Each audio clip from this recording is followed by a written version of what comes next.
You ask Tiger to calculate. This deals with linear inequalities with one unknown. The final result is x greater than -12.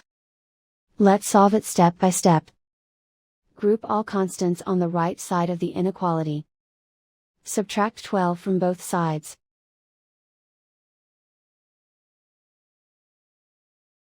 Group like terms.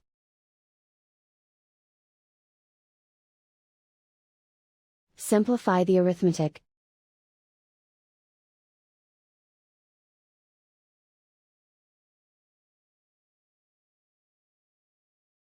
Isolate the x.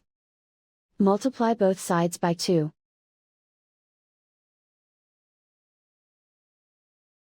Group like terms.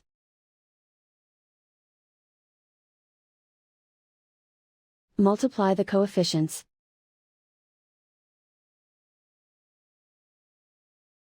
Simplify the fraction.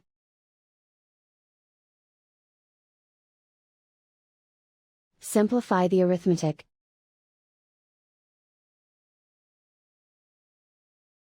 Plot the solution on a coordinate grid. And so the final result is x greater than -12.